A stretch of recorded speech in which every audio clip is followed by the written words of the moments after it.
Prologue. Leandra. Cal and Calakai. Lizards ate my breadcrumbs. Leandra reapplies lip gloss while wishing her legs still functioned.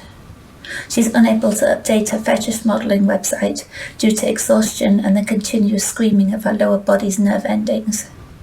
Pain signals suggest a grand piano recently fell on her legs in a freak cartoonish accident, destroying them irreparably. It remains a constant surprise whenever she regards her orange-painted toenails with a view unobstructed by a grand piano, so she distracts herself from cryptic, crushing agony with saccharine dreams of rescue and random declarations involving hungry reptiles. Lizards ate my breadcrumbs. It's the only explanation. Cal sits at the parlour table, ignoring his laptop, staring out a cracked window and failing to grasp Leandra's latest utterance. I struggle to process riddles, he reminds his strange sister. If Cal understood surrealism or metaphors, he might say his hyper-feminine sibling was as logical as a bookcase made from syringes and jam. Cal does not understand surrealism or metaphors. His sense of humour is dry as the surrounding deadlands, and he wonders at the lack of reptiles near the bread bin. Lounging on the crumpled sheets of her daybed, Leandra pushes dyed black, greasy hair away from a face as pale and watery as low-fat mayonnaise. It's a famous fairy tale, the shiny-lipped model explains, returning the lid to her petroleum-based cosmetic. 2 siblings, like us, abandoned in uncharted forest. We're in a desert, Cal interjects, squinting at the horizon. Another sandstorm approaches, promising a delightful auditory maelstrom to pound his sensitive eardrums. We have always lived in the desert. We've never seen a living tree. Whatever. Leandra shrugs, dislodging a polyester strap to slide down an achromatic shoulder. Desert, forest, junkyard, dystopian metropolis. All potential places to be trapped or discarded. That's simply not true, Cal argues, eyes still fixed on the encroaching tempest. The surrounding deserts and neighbouring dead forest have no visible boundary, suggesting it's impossible to get trapped. As for being discarded, this could happen anywhere if you exist solely as a possession, the only necessary factor being your possessor's sudden disinterest. And the latter settings of junkyard and dystopian metropolis bear no relation to the present narrative. Somerton is a small city with impressive recycling facilities. Teardrops prick Leandra's bleary eyes. Let me tell my story, she pleads. My hand hurts when I draw, and spoken word is my only remaining release. Okay. Cal shudders, tapping his fingertips 14 times on the tabletop. I'm sorry. Bitter malice contorts Leandra's features for a fleeting instant before disappearing in hallucinatory glitch. Anyway, she gulps on self-pity. 2 siblings, exiled by their family in dangerous lands, find a witch's hut made from cookies, candy, or possibly crack. She forces a broken laugh from a delicate throat. That wouldn't be structurally sound. Cal pulls a frayed cord, closing the blinds as earth fragments begin battering the ancient windows. Baked goods and recreational drugs will never be adequate hut-building materials. I would advise this foresty sorceress to stop ingesting hallucinogens. The atmosphere vibrates with electric crackle as Leandra emits the groan of a teenager misunderstood by overbearing parents. She weirdly channels that belligerent post-pubescent vibe, despite being at least 30. I never cared for that stupid cottage anyway, she complains. Made from stuff that causes weight gain or premature aging. But I love the breadcrumb metaphor. A lonely girl wanted to be found, so she left a trail for her rescuer. But birds or lizards ate the breadcrumbs, or the handsome prince had a dietary intolerance and she couldn't afford gluten-free bread on her measly allowance. Whatever.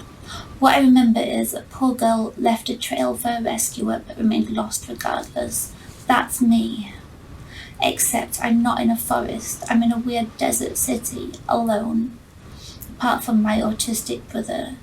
And rescue is not coming because lizards ate my breadcrumbs. Lizards don't eat bread, Cal mutters. Leandra opens her excessively glossed mouth to reply when the knocking begins with 4 brisk raps upon the apartment's front door. Someone's at the door. Cal closes his laptop and commences rocking. He despises surprises. Who knocks on a door anyway? Who on this dying earth thinks, look, a rectangular slab of plastic filling a rectangular hole in a wall, with hinges allowing occupants to enter or leave the dwelling within. I know, I'll fucking knock on it. I've sent no warning of my arrival. Residents might be eating, sleeping, showering, staring at a screen, numbing their consciousness with a repetitive stream of predictable information solely to escape from existential dread. But what they really need right now is the wonderful me knocking on their fucking door. Someone's at the door. Cal repeats, his statement further evidenced by 4 rapid bangs. Leandra beams. Oh, a visitor.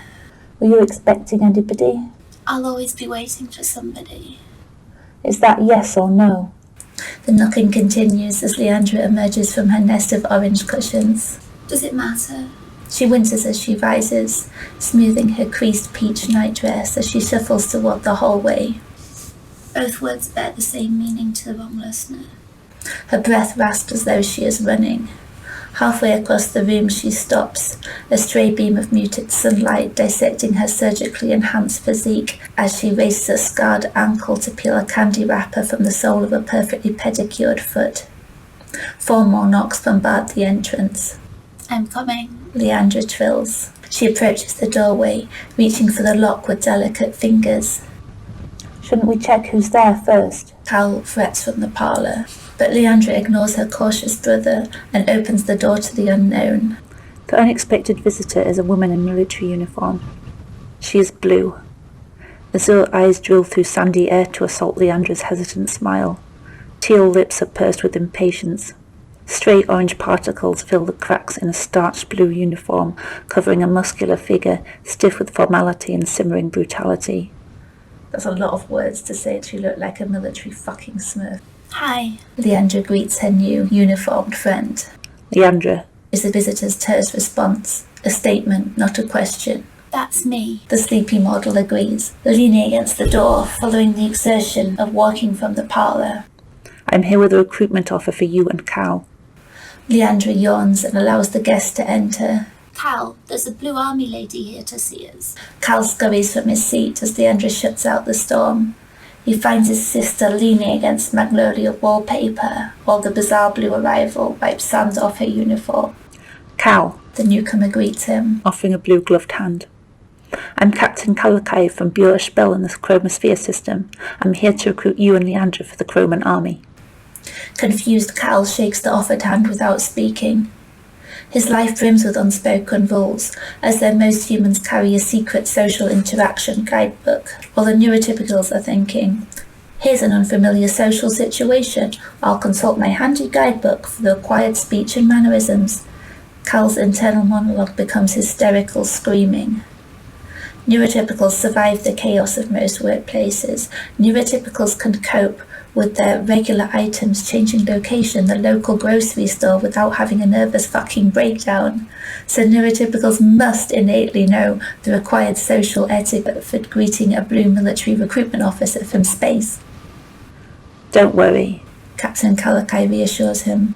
Most neurotypical humans would be equally bemused by this unexpected situation. Shall we sit? Yes, Cal stammers.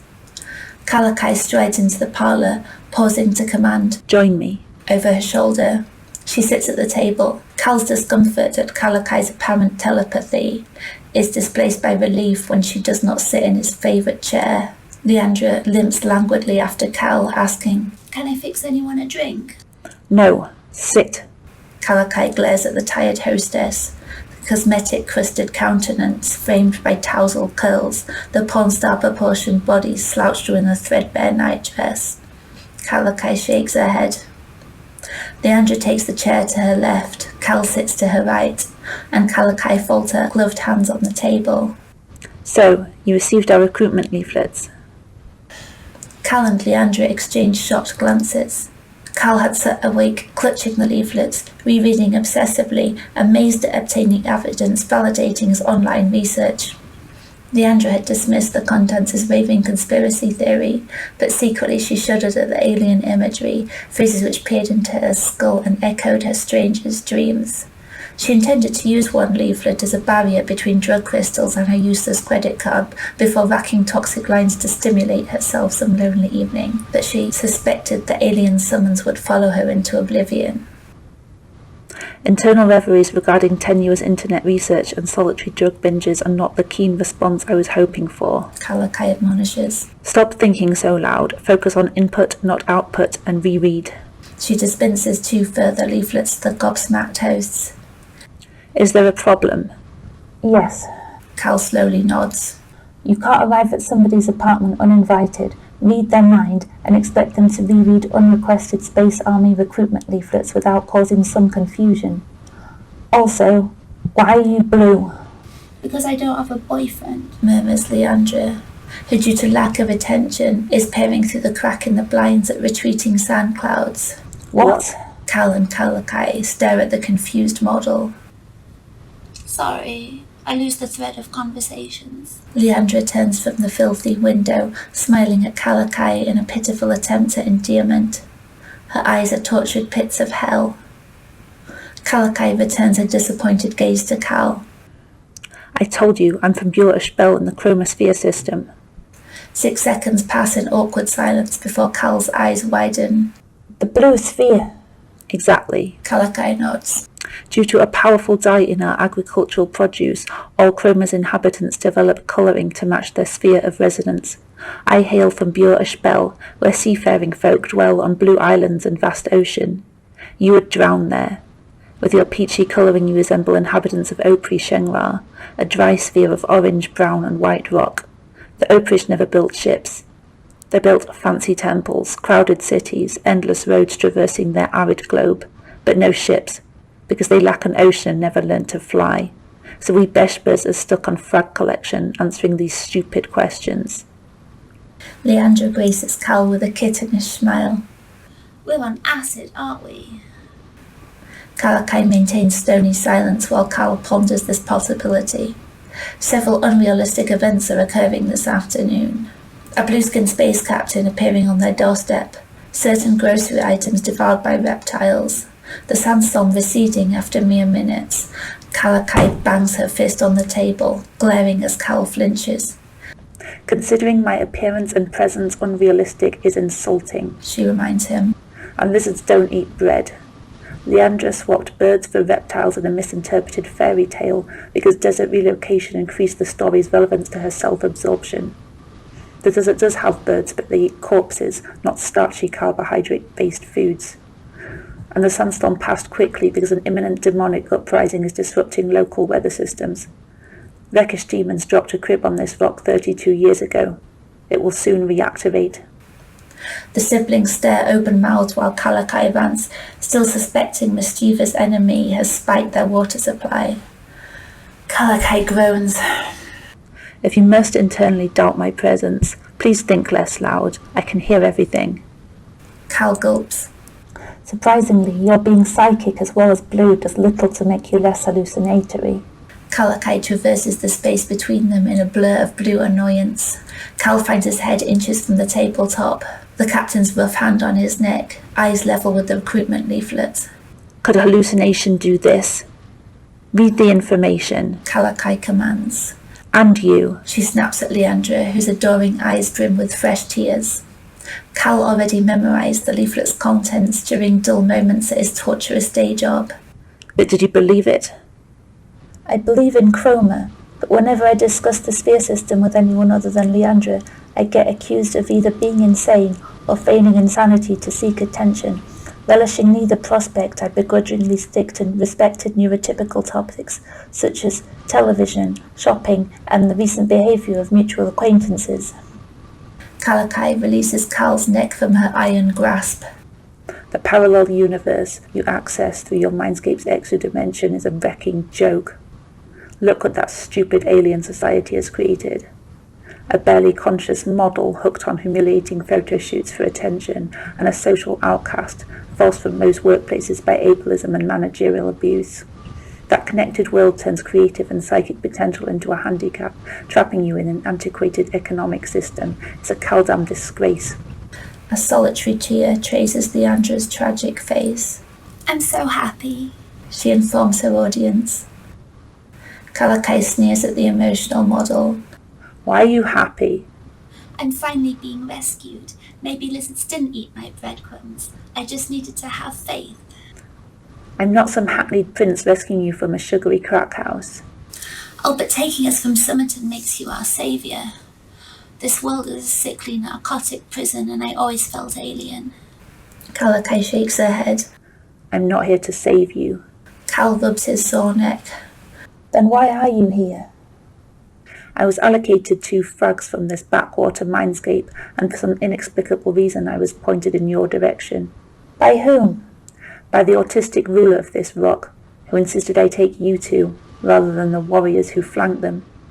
Okay, you. Calanooka nods at Cal. At least have your freakish ROM memory.